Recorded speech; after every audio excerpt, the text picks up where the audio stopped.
일요일 MBC 뉴스데스크 광주 전남권 소식입니다. 오는 2030년 쓰레기 매립 금지에 따라 광주시는 대규모 소각시설 사업을 추진하고 있습니다. 광주시는 쓰레기 소각시설이 혐오시설로 인식된 만큼 다양한 지원 대책 등을 조건으로 내걸고 공모 방식을 통해 유치 경쟁을 시키겠다는 계획입니다. 그러나 주민들의 반발도 만만치가 않습니다. 보도에 김영창 기자입니다. 광주시가 최근 개최한 쓰레기 소각시설 건립과 관련한 첫 용역 보고회 현장입니다. 광주시 관계자와 주민들이 참석한 가운데 광주시는 6만 6천 제곱미터 부지에 하루 생활 쓰레기 650톤을 처리할 수 있는 소각시설이 필요하다고 설명했습니다. 건축 면적을 포함해서 자연복지 지역을 기준으로 했을 때는 약 면적이 6만 6천 정도 이상이 필요하고요. 당장 다음 달부터 소각시설 건립 후보지 선정 절차에 들어갈 예정이지만 지역민들을 설득하기엔 쉽지 않아 보입니다. 서구의 경우 상무 소각장이 지난 2016년에 환경 문제로 폐쇄됐고 현재 쓰레기 직매립장이 있는 남구에 소각장까지 들어선다면 극심한 반대가 예상됩니다. 또한 나머지 자치구에서도 현재까지 별다른 입장이 없는 것으로 알려졌습니다. 그러나 공모 외엔 마땅한 대책도 없는 상황. 혐오 설비니까 누가 공부를 안 했어요. 그럼 어떡하실 거예요? 이 때문에 주민들을 먼저 설득하는 것이 최대 관건입니다. 광주시는 오염물질을 최소한으로 배출하는 친환경 소각시설을 구축할 예정입니다.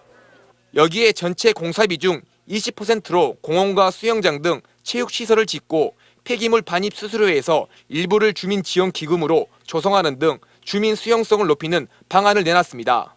저희들이 문화, 체육 시설, 시설은 지하로 하고 상부에는 주민들을 위한 그런 시설을 만들어서 어떤 광주 지역의 가장 랜드마크화하는 이런 방식으로 저희들이 고려를 하고 있습니다. 2030년부터 쓰레기 직매립 금지에 따라 반드시 대규모 소각시설이 필요한 광주시. 대표적인 기피 혐오 시설로 부정적인 인식이 강한 상황에서 광주시가 어떻게 돌파구를 찾을 수 있을지 관심이 모아지고 있습니다. MBC 뉴스 김영창입니다. 광주 군공항 유치를 두고 찬성 측 주민들이 연이어 설명회를 열고 있는 한평군에서 이번에는 반대 대책위원회가 출범했습니다. 특별법 제정 이후에 군공항 이전을 두고 본격화될 찬반 갈등을 조정할 정치적 역량이 필요합니다. 신광하 기자가 보도합니다. 광주 군공항 이전이 추진되는 것은 도심 지역의 소음 피해 때문입니다. 1966년 건설된 광주 군공항은 85웨클 이상이 측정된 소음 피해 가구당 한 달에 3만 원에서 6만 원을 배상하고 있습니다. 수원, 대구, 광주 등 이전이 추진되거나 결정된 군공항 3곳에서만 지난 2010년 이후 매년 1,000억 원이 넘는 국가 배상이 이루어지고 있습니다. 지난 2016년 광주 군공항 이전이 추진되면서 가장 유력한 지역은 무안 등 4곳으로 압축됐습니다. 그러나 해당 지역의 강력한 반발에 설명회 한 번 열리지 못했고 광주시와 인접한 한평군 사회단체가 군공항 유치를 요구하고 나섰습니다. 불과 5개월 사이 5차례 설명회가 열렸고 찬성 측 단체도 2곳으로 늘었으며 광주시에 요구하는 조건도 행정구역 통합 등 다양해졌습니다. 미래 비전 제시하는 자리고요. 저희는 광주광역시와 통합을 전제로 한 군공항을 유치하려고 하는 단체입니다. 군공항 하면 소음 딱 그런 생각을 했는데 우리 한평 미래를 생각하고 이렇게 하다 보니 한 번쯤은 생각해 볼 필요가 있다. 인구 3만 명의 한평군에서 찬성 측 단체에 소속된 회원은 1,000여 명. 찬성 목소리가 높아지고 있는 가운데 농민 회원 등을 중심으로 군공항 반대 대책위를 꾸리고 광주 군공항 이전에 진실을 알리겠다고 나섰습니다. 민항 기능이 없는 군공항은 지역 발전에 도움이 되지도 않고 한평군으로 군공항이 확장 이전할 경우 비행 소음은 더욱 커질 것이라고 목소리를 높였습니다. 집에 계신 아이들, 다른 지역에 살고 있는 자제분들 내지는 모시는 부모님이 계시다면은 전투공항 옆에서 살려고 하실 거냐고요. 광주 군공항 논의의 분수령은 다음 달로 예정된 특별법 국회 처리입니다. 김영록 전남지사가 광주 군공항 무한 이전을 언급한 가운데 지역 간, 주민 간 갈등으로 확산된 군공항 문제를 풀어갈 정치력이 필요한 상황입니다. MBC 뉴스 신광하입니다. 광주의 미분양 아파트가 큰 폭의 증가세를 보이며 600가구를 넘어섰습니다. 국토교통부에 따르면 지난 2월 말 현재 광주의 미분양 아파트는 608가구로 전달 260여 가구와 비교해 350가구 이상 늘어났습니다. 준공 후 미분양 아파트는 1월 말 45가구에서 한 달 사이에 150가구가 늘어 190가구를 기록했습니다. 주택시장 상황을 나타내는 대표적 지표인 주택 거래량은 전달 970여 건에서 소폭 늘어난 1,100여 건을 기록하며 2달 연속 증가세를 보였습니다. 광주지법 형사 1부는 심야에 음주운전을 하다 대리기사를 치어 숨지게 한 30대 남성 김모 씨에 대한 항소심에서 징역 4년의 원심을 파기하고 징역 7년을 선고했습니다.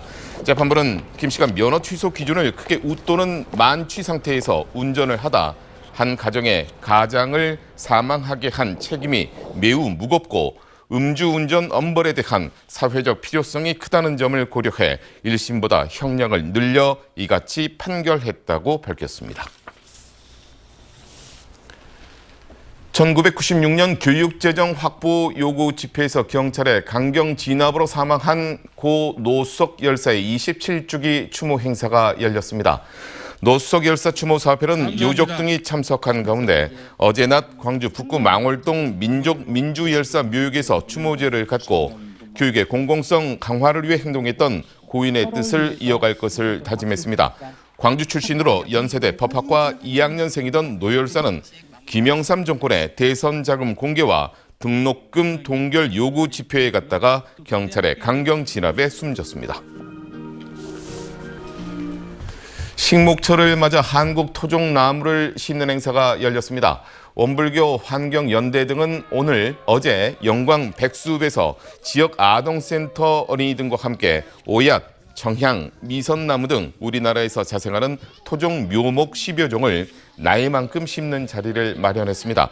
주최 측은 수입 유전자 개량 중으로 채워지고 있는 한반도 식생계를 멸종 위기 토종 나무로 채우는 운동의 일환이라고 설명했습니다. 신안군이 전국에서 가장 긴 맨발로 숲을 걷는 길을 조성합니다. 신안군은 사업비 50억 원을 투자해 지도읍 자동리에서 저맘 선착장까지 14km의 길이에 맨발로 숲을 걸을 수 있는 어신길을 만들 예정입니다. 또 길 양쪽에는 신안군 지도읍의 대표 수종인 나한송과 붙들레아 꽃을 심고 500m마다 발을 씻고 쉬어갈 수 있는 세족장 등을 만들기로 했습니다. 언제 어디서나 내 손 안의 뉴스. 광주 MBC 뉴스 유튜브 구독으로 함께하세요.